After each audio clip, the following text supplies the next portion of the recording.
People defect from North Korea for political, material, and personal reasons. Defectors flee to various countries, mainly South Korea.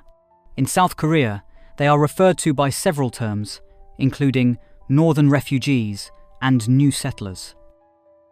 Why are the number of North Korean defectors decreasing? North Korea, formerly known as the Democratic People's Republic of Korea, is a totalitarian dictatorship with extremely limited freedoms and rights reported for its citizens. Due to the country's tight controls on borders and information, people that want to leave the country often have to physically escape and are known as defectors.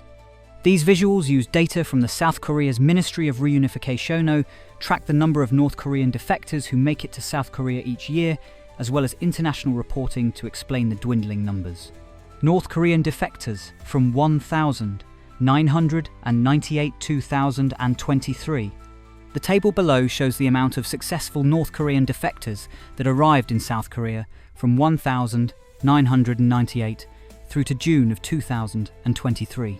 Note that there was no data available for 1,999 and 2,000.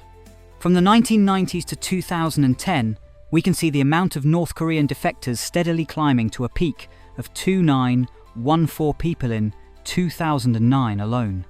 More residents look to escape the country after suffering through the North Korean famine of 1,994 to 1998, with death estimates ranging from 240,000 to 3,500, as well as the country's increasingly bleak economic conditions following the collapse of the neighbouring Soviet Union. We can also see the immediate impact of Kim Jong-un's rise to power since 2012, with successful defections immediately dropping by 204 year over year and declining consistently over the next decade. Stronger border controls were one factor, as were improved relations with China and agreements with Russia on sending escapees back to North Korea. And North Korea has seen defections drop further, from thousands to low hundreds, since 2020. Following the COVID-19 pandemic, the country shut down all borders, created new barriers, and significantly limited internal travel.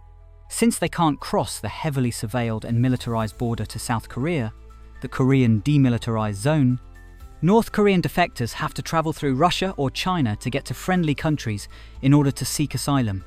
For most defectors, these include reaching Mongolia to the north, or Cambodia, Laos, Thailand, and Vietnam to the south, which all work with the South Korean government on reunification. There are also defectors that try to stay in Russia or China. In 2009, a global refugee survey found there were 11,000 North Korean refugees hiding in China close to the North Korea border alone, not accounting for the rest of the country. Others are able to seek refuge in other countries and eventually attain citizenship. In 2022, the UN registered 260 refugees and 127 asylees from North Korea, with Germany hosting the most at 96 and the US second at 70.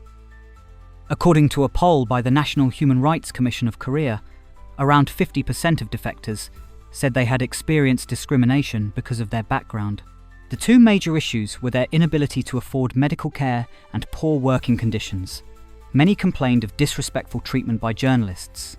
According to the World Institute for North Korea Studies, a young female defector who does not attend a university has little chance of making a living in the South.